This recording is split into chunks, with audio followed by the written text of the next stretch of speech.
Hello.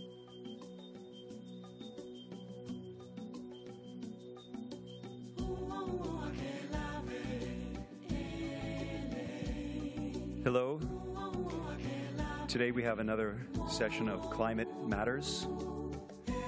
I'm your host, Stuart Scott, and coming to you live from the UN Climate Talks in Bonn, Germany.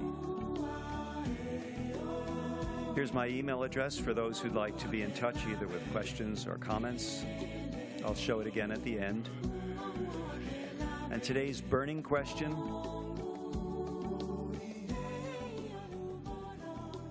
adaptation to 2 degrees centigrade?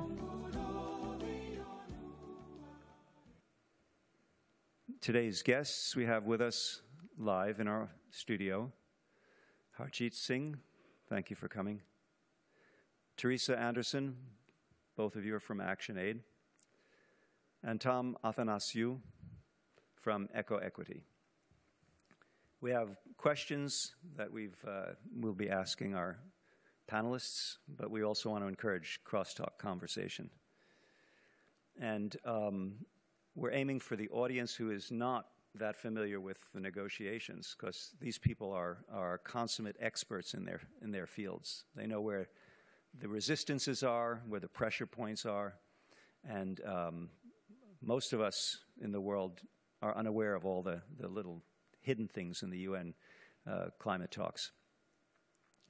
So the first question I'll ask you, Harjeet: many people think that the climate talks are just about limiting the temperature of the Earth to a rise of a certain amount, or the carbon dioxide levels to a certain amount. Those are the things that make headlines. They're repeated over and over: 2 degrees C, or 400 parts per million, or 350 parts per million, arguably the level beyond which we should not go, but we've already gone. Now, those who are familiar with the negotiations call this mitigation, damage control, shall we say. But there's a whole other side to the negotiations called adaptation, which is far less well known. So could you first tell us what is adaptation? Before I talk about adaptation, you used the word damage control. Let's first understand what kind of damage we are talking about. And there was a question mark in the title of this conversation today. It's about 2 degrees. Let us understand that the current level of emissions are taking us to a pathway of 4 degree or more temperature rise. So business as usual, 4 or more degrees. Absolutely.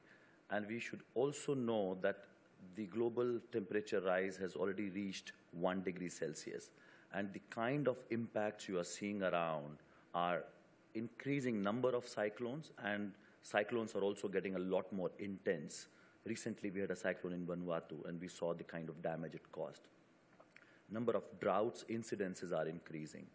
Sea level has already risen and will continue to rise. Desertification is increasing leaps and bounds. Crops are failing. Houses are being destroyed. And when these are reported in the newspaper, very seldom do you see the word climate associated with them. They're reported as individual incidents a lot of the time. Absolutely. The latest IPCC report, Intergovernmental Panel on Climate Change, which is the authority on this particular issue, and it has scientists from all over the world endorsing the report, has clearly come out with the analysis that this climate change has been caused by human actions. Now, it's absolutely loud and clear. Second, it has talked about if we continue to do emissions the way we are doing right now, we will reach a temperature rise scenario of 4 to 6 degrees, which is going to be catastrophic. And this is by what's called conservative science, the IPCC report. There are scientists who say we're looking at 8 or 10 degrees. And let me add for a moment for the audience that this does not mean that every place on Earth will rise by that amount, but the average temperature will rise. So some places will get it worse than others. Every place will feel warmer over the long run, but it's an average rise, which is the number. Absolutely. And since you touched on that, Stuart, let me explain. Some people say if weather is getting colder, it's not climate change. It's not global warming. So skeptics keep questioning that. Let me explain. The issue is the whole climate system has been disrupted. The reason you see colder areas getting colder, or sometimes the weather gets more erratic, because the whole system has been disrupted. And it works also on a seesaw way. Sometimes it's going to be much more colder, much more warmer, and a lot of depression in the atmosphere, which is going to cause more cyclone. So now the weather system has become a lot more unpredictable, a lot more erratic. Now, if that has happened, imagine something that used to be constant, and everything on this earth depends on temperature, depends on climate system. If your constant, which is a climate system, is changing, everything on earth is going to change. Yes. I was going to say there's the cold spells. This is for the audience we may get who are in the skeptic denier camp, who don't believe that this is happening. They don't agree with the consensus. Dr. Jennifer Francis has come out with research recently that what we've done essentially is reduce the temperature difference between the pole and the equator. And so there used to be a polar jet stream that was kind of like an air curtain that would lock in the polar air, and that is now disrupted and it's waving. And so we're getting these cold spells where Arctic air is coming down much further than it used to. But absolutely. And if that is going to happen, as I said, the whole life system depends on that. That means everything has to change. And adaptation means making those changes and adjustments so that you can live with the changing climate. And changing climate means two things. One, temperature continues to rise. And second, the whole uncertainty that it has caused, the whole erratic nature of climate. So how do you prepare yourself to deal with that? Whether it is about saving your life, because we are also seeing how many people are losing their lives to disasters and these extreme impacts. And also about shifting your livelihood patterns so that you can survive, your income can continue. That is about adaptation in a broad sense, which is to become adaptive to the changing climate so that you can survive and you can live sustainably. To continue that a little bit more, so can you give examples of what adaptation might look like in different parts of the world? If climate system is changing, you need to change all your systems that depend on that. And most of the systems that we use, whether it is about food system, how we grow food, is going to depend on that. When we get fever, what is that? Fever is about temperature rise, and the whole human system is disrupted. Agriculture, all life forms also depend on that. 1 degree temperature rise is going to disrupt the entire thing. Look at the number of drought incidences we have seen, which means we are losing our crops. We won't have sufficient food to eat. Farmers who depend on it are losing their incomes. You have issues of suicides happening in India, where I come from. It's very sad, very sad.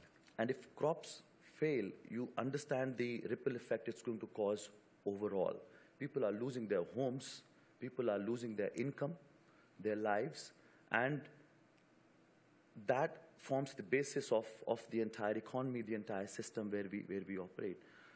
And number of floods that we are seeing is also having a massive impact on economy. So particularly poor countries who are unable to meet the development deficit they have, unable to take people out of poverty, are now being hit by disaster one after another. It's very difficult for them to divert the money that they have kept for development now for disaster relief. That means all the development gains that you had are now getting eroded. And it's not just about, unfortunately, it's not just about cyclones and drought, which we are quite familiar of. Climate change has now caused new kind of dangers, new kind of issues, sea level rise. It's quite interesting because the way the human nervous system reacts and the way our media, our press reacts, emulates it, is that it's only news if it's exciting or sudden. And the slow changes, starvation, oh, we've seen that before, that's not interesting. I already gave, I'm talking from the American perspective, perhaps from the developed world. It's quite distressing and quite should be paid obviously more attention to, if only because when a lot of people are hungry, civil, social unrest happens, governments fall, terrorism creeps in. Absolutely. Now, I'm glad you brought it around to agriculture, because for me, it's not the rising oceans that we need to be afraid of. That's a long-term effect, and that will affect humanity, because I think the figure was 50% of humanity lives within 30 kilometers of the ocean around the world. That's huge. So ocean rise will have an effect, but it's agriculture that will be disrupted. Now, before I ask you a question on your area of expertise, I'd like to show 4 slides, if I may. Now, these 4 maps that I will show are the source of research from the University Corporation for Atmospheric Research, a consortium of universities in the United States, I believe. The first map shows the first decade of this century, 2000 through 2009. The next 3 maps will show you the 1/3 point, the 2/3 point, and the final decade of this century. Now, watch the color changes, specifically the red as it appears. So 2030 through 39, 2060 through 69, 2090 through 99. What I usually comment after this slide is that agriculture in most of the world is toast. The United States, heartland, the breadbasket of the states, toast. California is already in a historic drought. That's our fruit basket in the U.S. The Mediterranean, toast. Large sections of South America, toast. Africa, large sections, toast. The disruption to local and global civilization will be huge. Now, this is arguably the business as usual case. Well, the message should be loud and clear. We need to change business as usual. Unfortunately, a lot of people are very invested in the business as usual, and I think we'll agree that they are providing the resistance to change. Now, if I can skip to the questions on agriculture. Teresa, what exactly, what we call agriculture, what will agriculture look like in a world that is warmer by 2 degrees centigrade? Thank you, Stuart. I mean, as you've talked about, agriculture is possibly the most critical issue around climate change, because every single human on the planet needs to eat. And in fact, the impacts of climate change on agriculture is one of the prime reasons we even have this UN climate negotiations UN negotiations on climate change in the first place. It's generally agreed that the impacts of climate change will be felt even more strongly in developing countries, so countries in the south, partly because a lot of those economies are really dependent on agriculture for their livelihoods, for their food security. So in many countries, between 60 and 80% of the populations are actually farmers or have rural-based economies. So not only are those parts of the world more susceptible to extreme climate impacts, but most of the economy is dependent on growing food, and so when they're going to feel the impacts of these climate changes even more than those of us in the north. And so the kinds of impacts we're going to see, for example, the immediate impact to point out is changing rainfall patterns. I mean, all of us in every part of the world know that the weather is not the same as it used to be even, 10, 20 years ago. It's changing a lot. But in, for example, East Africa, where there has always been, or up until recently, very regular rainfall cycles, farmers always knew that they would plant at certain times of the year because there would be, for example, short rains and long rains brought by monsoons. But now, rains are coming very late, very early. There's too much rain sometimes, and often we hear about there's hardly any rain or not much, doesn't come at all, perhaps. So rainfalls are, as we know, rain and water is absolutely critical for growing plants and crops. So when the rainfall is out of whack, farmers don't know when to plant, and they also don't know when to harvest, and this can really disrupt. They can lose entire crops because they've planted at the wrong time, or if there isn't enough rain, or if there's too much flooding and washed all their crops away. That's happening increasingly across Asia, Latin America, Africa, and we're also seeing how rising temperatures can really affect crop production, because most crops are really adapted for a certain range of temperatures, but if it's too hot or too cold, those crops will fail. And so, as Harjeet mentioned, it's not always predictable that we're going to have, just warmer temperatures at certain times of the year. We could have colder temperatures. We could be facing hailstorms, also increased wind.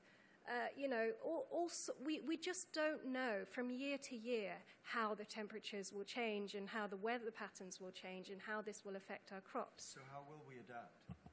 Well, there are, within up to 2 degrees or maybe a little bit more, we hope it may be possible to adapt. And the ways that we think and have worked with farmers to actually adapt to climate change so far is to really move to what we call agroecology techniques, which is like organic agriculture. Basically means stopping using chemical fertilizers and pesticides and chemical herbicides to do your agriculture. And instead of using those techniques, you use compost, manure, what they call mulching, which is where you put plant material on top of the soil, and that keeps the water in and builds up the carbon and helps the soil to become richer, stronger, and to absorb more water and hold it throughout the season so the crops can grow. If I can focus in on that, this is not just another plot by the Greens to displace the chemicals. This is actually based in experience, yes? Absolutely. Like, I was talking to a farmer recently in the Gambia who just last year started changing his agricultural techniques to grow, to use compost instead of fertilizers. And actually, last year the rains in the Gambia came 2 months late and ended at the normal time. So they had 2 months of rain instead of 4 months of rain. Much less rain than usual. But because his soil was rich and had lots of organic matter in it, the rains that he did have left the soils like full of water so that the crops could grow. And he was able to make a full harvest at the end of the season because he'd used these techniques. Whereas if he'd been using fertilizers and had, poorer, more dusty soils, it would have been a disaster for him. And we've also done, we've had a lot of conversations, and we recently did a survey with extension workers, so government agents who work with farmers in West Africa, Senegal, and the Gambia. And we asked them, what kind of strategies do you find helps farmers to adapt to climate change? And these were exactly the techniques that they said helped most. And so they're starting to promote those more because, as they kept on saying, seeing is believing. I mean, they've always been told promote fertilizers, but now they see actually composting and agroecology is more effective. Now, that's interesting. Obviously, there will be some financial interests, some multinational corporations who may not be happy about that. And so we have to do a double-pronged approach to actually make them see the light and get them into somehow augmenting organic styles of agriculture. You said something interesting. If temperature only rises 2 degrees, one of the problems is that we're on a slippery slope, and it's not like we can throw a switch. It's said that if we stopped our greenhouse gas emissions, our CO2 emissions now, that the temperature would continue to rise, I believe, past 2 degrees, unless we suck lots of carbon out of the air, and they still don't know how to do that.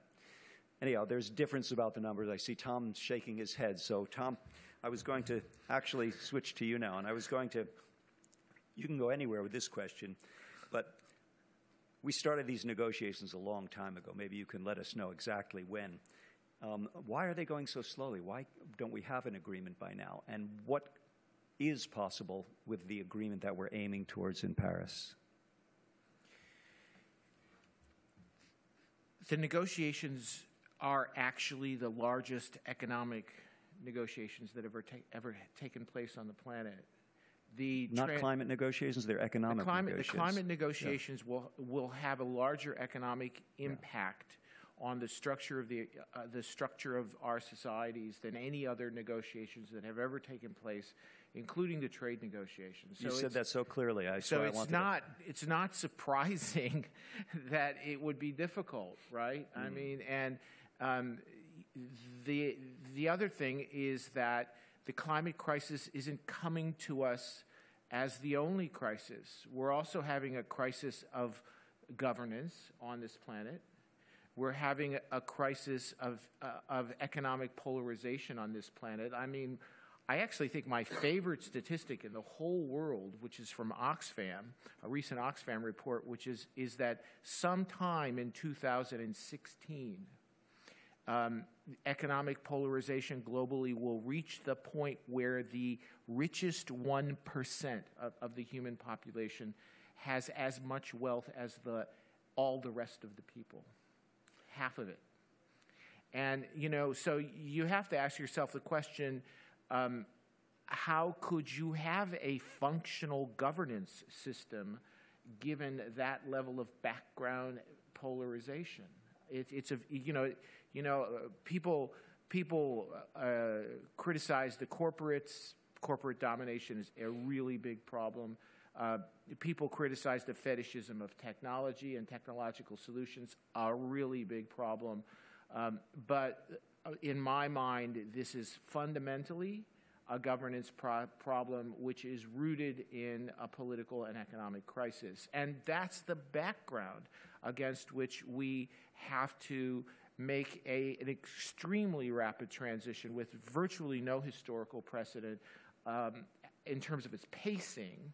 I mean, we're talking about in terms of anything. Yeah, we're talking about phasing out carbon-based fuels as early as possible, and if we could like get close to doing that in the middle part of the second half of the century, I mean 50 years from now, it would be amazing.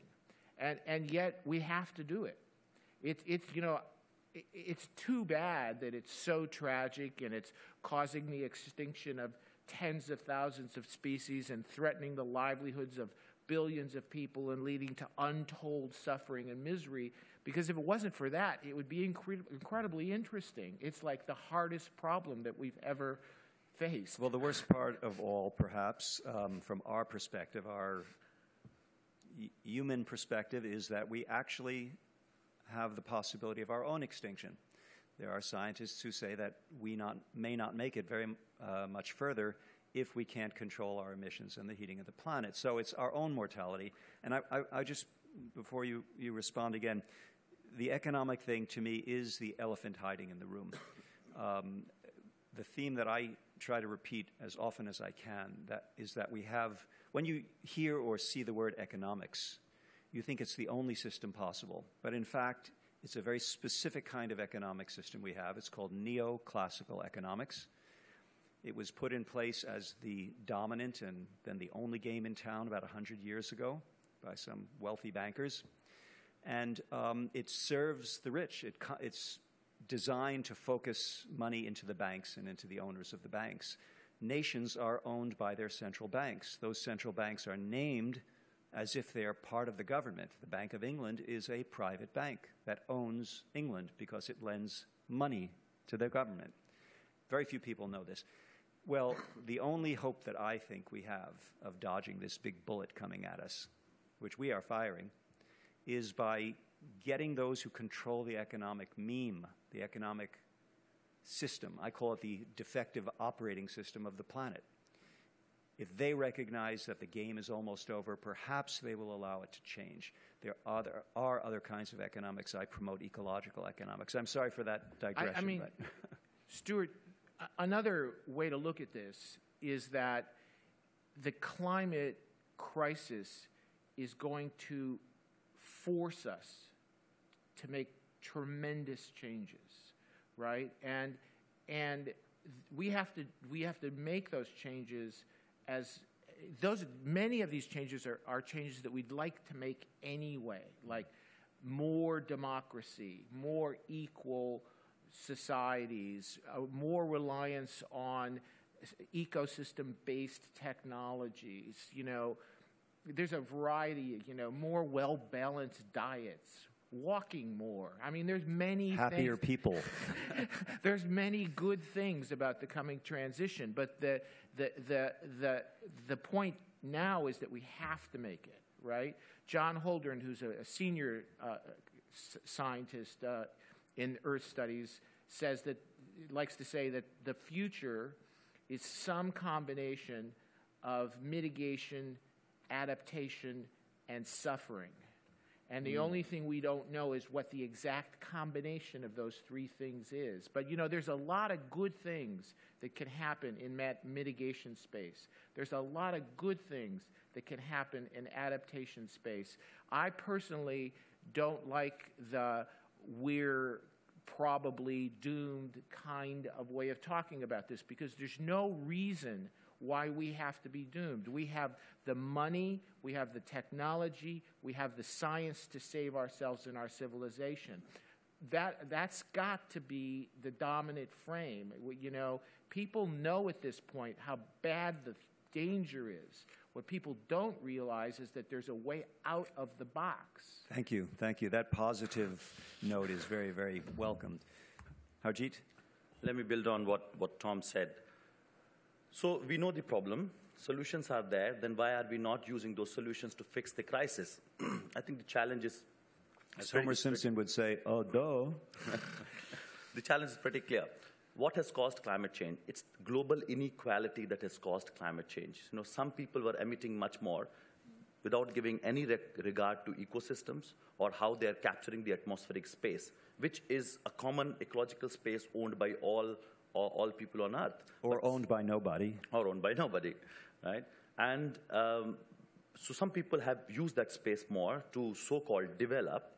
And in that process, the kind of emissions we have seen are largely coming from companies and countries who control most of the wealth. And all that has helped them gain so much of more control over, you know, the entire globe. And look at the kind of economic model that has been promoted, where 1% of people are already having 40% of global wealth. Now, that's the scenario we have. Imagine if small proportion of people are going to control that kind of a wealth, what kind of disruption it's going to cause, what kind of discrepancy we are going to see, what kind of, you know, effect we will have on democratization. And all these effects we are seeing, and within ActionAid we call that plutocracy, when a few people control that kind of a wealth and promote their kind of economic model. The sad part is, when we have all these solutions, why are we not able to implement? That's where also the same plutocracy is working, because the same corporate interests are now preventing to go for that transformation that is required.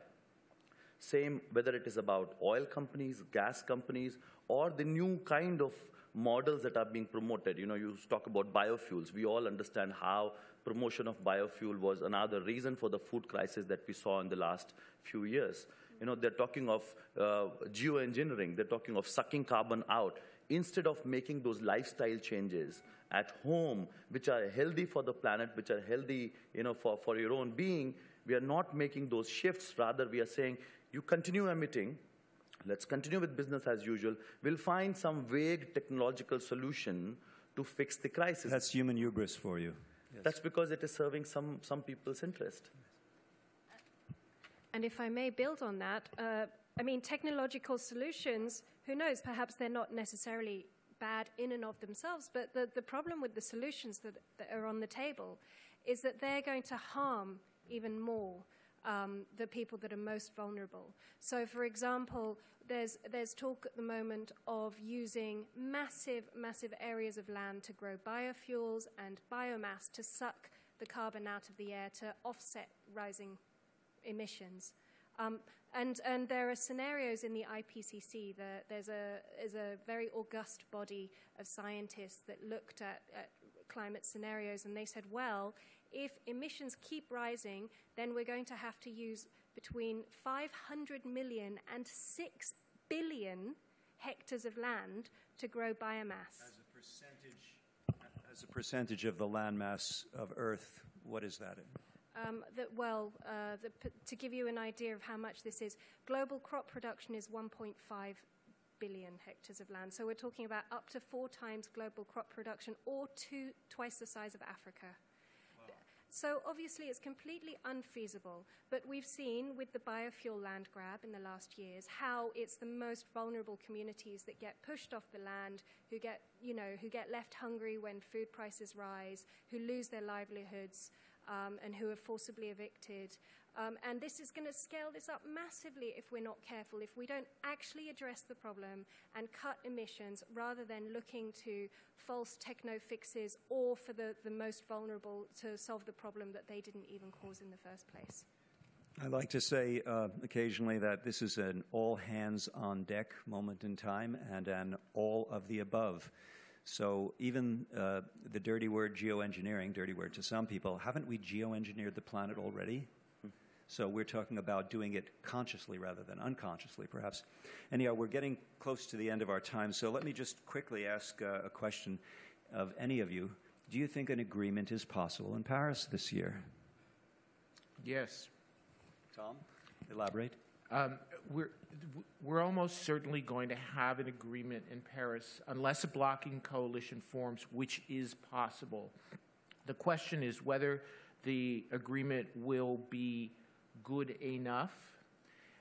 We know it's not going to be good enough in Paris because there will not be enough finance, because the wealthy countries simply are not putting enough finance on the table.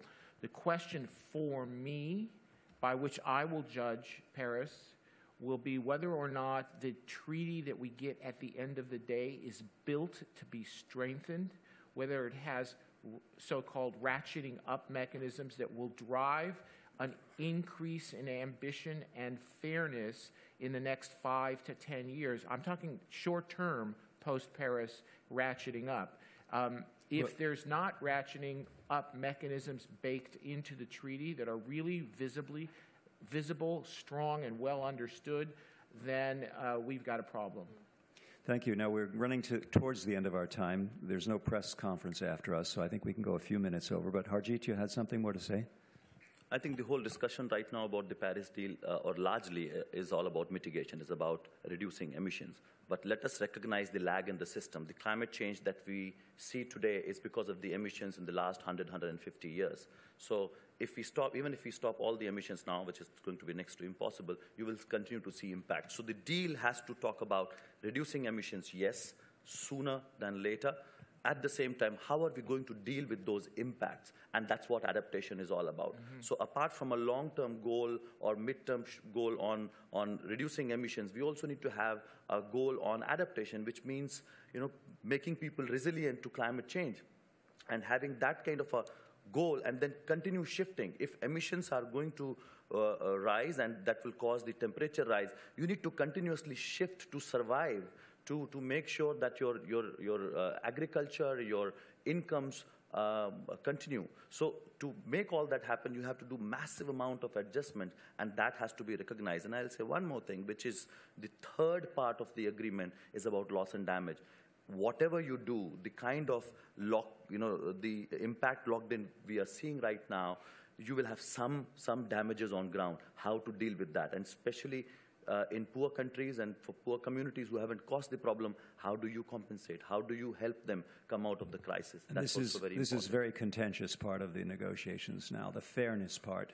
Okay, so we'll hear more of that, I hope, in the future. Thank you very much for joining me today. There's business as usual again. So again, thank you for joining us and watching this online. My name is Stuart Scott. I'm the host for Climate Matters, coming to you live from the UN Climate Talks in Bonn, Germany. Again, here's my email address if anyone would like to get in touch. I want to thank you all for watching. Thank you for caring about this important issue, and thank you for doing all that you can. And I'd like to say, for those who are watching this as a webcast or afterwards, if you'd like to get more involved, please sign up at a project that I've started called rebootworld.org. Thank you very much. Thank you. Thank you.